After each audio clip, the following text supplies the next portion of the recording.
Aries woman and Virgo man compatibility in 2026. Fire and earth, speed and patience, impulse and analysis. On paper, an Aries woman and a Virgo man shouldn't work. You move fast, he thinks slow. You speak your mind without a filter. He edits every word before it leaves his mouth. You crave excitement, he craves order. It sounds like a recipe for disaster, right? But here's what's wild. This pairing has one of the highest long-term success rates when both partners are emotionally mature. And I'm not just saying that to make you feel good. The reason why reveals something most astrologers completely miss about compatibility. So if you're an Aries woman who's fallen for a Virgo man, or you're trying to figure out if this thing between you two has real potential, stay with me, because by the end of this video, you're going to understand this dynamic in a way that changes everything. Let's be real about what you're dealing with here. You're ruled by Mars, the planet of action, drive, and pure instinct. You don't wait for permission, you don't overthink, you see what you want and you go for it. He's ruled by Mercury, the planet of analysis, communication, and careful thought. He notices every detail you miss. He processes everything before acting. He's the guy who reads the instruction manual while you've already assembled half the furniture. The stereotypes would have you believe this is impossible, that fire burns earth, that your restlessness will drive his anxiety through the roof, that his constant analyzing will make you feel judged, criticized, picked apart. And honestly, those things can happen. If you've ever felt like he's micromanaging your life, you're not imagining it. If you've ever wondered why he can't just be spontaneous for once, that frustration is real. But here's what nobody tells you. Those problems are actually the entire point. When Mars meets Mercury, something fascinating happens. Action meets analysis, instinct meets intelligence, the warrior meets the strategist, and psychologically, you're both carrying complementary wounds. You fear stagnation. The idea of being stuck, bored, trapped in a life that doesn't move, that's your nightmare. You'd rather make the wrong decision than make no decision at all. He fears chaos. Unpredictability makes him anxious. Disorder feels like failure.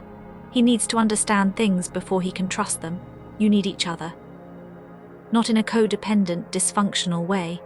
In a genuine, you complete what I lack way. The attraction between you two isn't happening despite your differences. It's happening because of them. Let me show you exactly how this plays out in 2026. So what actually pulls you toward a Virgo man?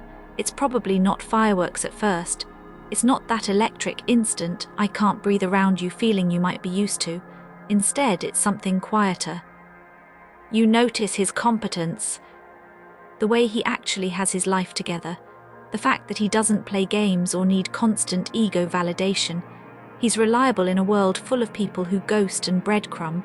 He shows up, he follows through, and there's something incredibly attractive about a man who says he'll do something and then actually does it.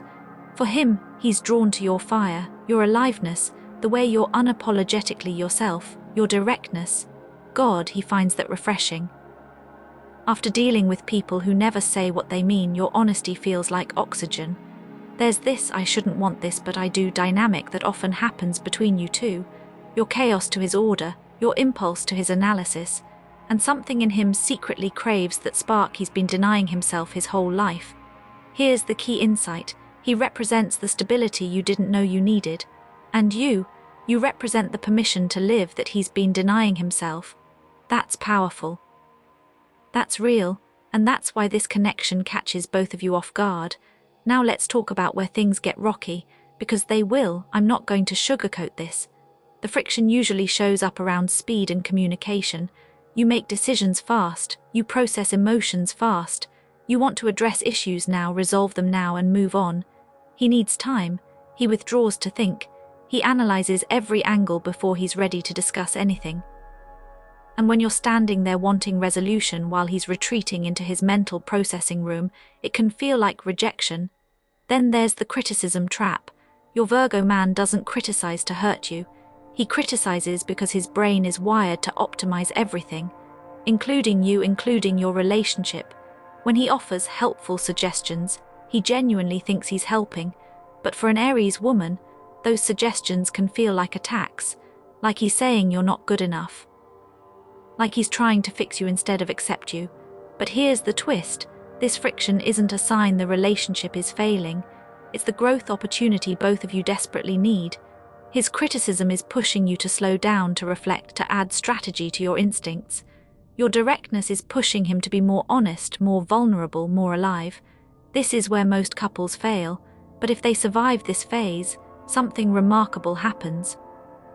Let me tell you why this pairing works when other opposite sign combinations don't. It's the Mercury-Mars exchange. He teaches you strategy, how to channel that fire in a direction that actually gets results, how to pause just for a moment and consider the angle before you charge. You teach him courage, how to act without having all the information, how to trust his gut, how to take a risk without analyzing it to death first. There's also the mutable cardinal dynamic at play here. Your cardinal, you initiate; he's mutable, he refines. You start things, he makes them better. You bring the vision, he brings the execution plan. Now, for 2026 specifically, Jupiter is moving through your relationship houses this year. This is expansion energy, growth energy. The cosmic climate is literally supporting depth and commitment for this pairing. What does this look like in daily life? It's you coming home with a wild idea and him immediately figuring out how to make it work. It's him pointing out a problem and you finding the energy to actually fix it. It's two puzzle pieces that look completely different but fit together perfectly. You don't complete each other in a codependent way. You enhance each other. We need to talk about this because it matters more than people admit. Your passion meets his precision in the bedroom, and the result often surprises both of you. At first, he might seem reserved, careful, like he's holding back. That's because for a Virgo man, intimacy requires trust, real trust. He needs to feel emotionally safe before he can fully let go.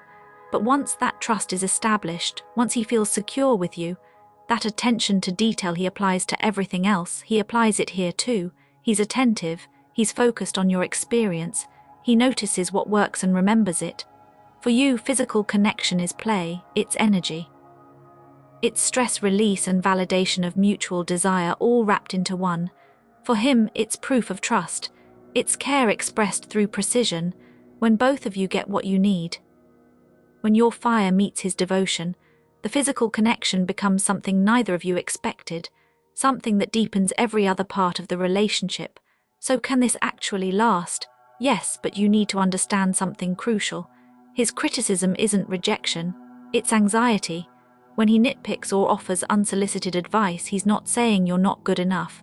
He's trying to reduce his own internal stress by fixing perceived problems. It's his way of coping, his way of showing he cares. Even when it lands completely wrong.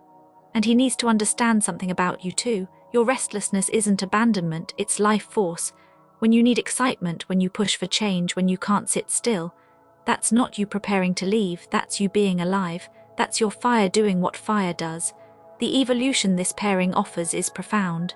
You learn patience, not the kind that makes you feel caged, but the kind that makes your actions more powerful. You discover that pausing before reacting doesn't kill your spark, it focuses it. He learns spontaneity, not the reckless kind, but the liberating kind. He discovers that perfection isn't required for happiness, that sometimes the unplanned moments are the best ones. When that evolution happens, when you both grow into your mature versions, magic happens.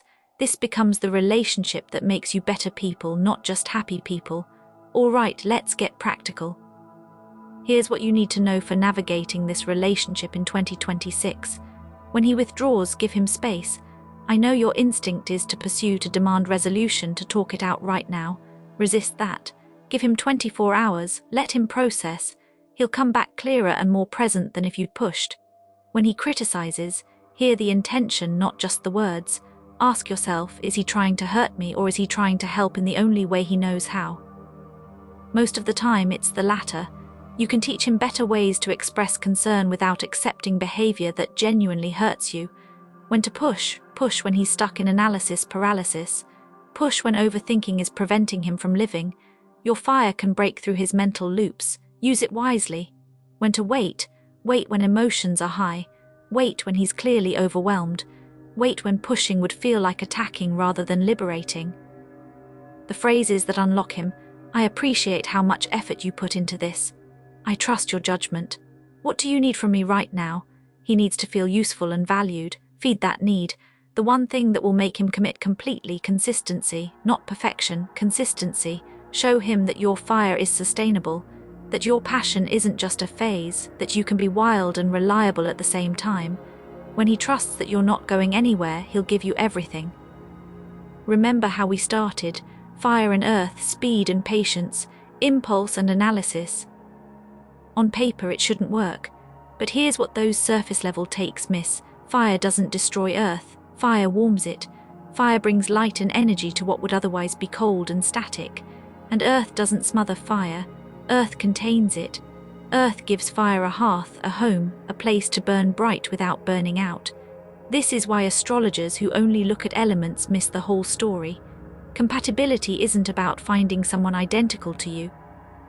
It's about finding someone whose differences make you both better, whose strengths cover your blind spots, whose growth edge perfectly matches what you have to teach. An Aries woman and a Virgo man together. This is the relationship that makes you better, not just happier. That's rare, that's valuable, that's worth fighting for.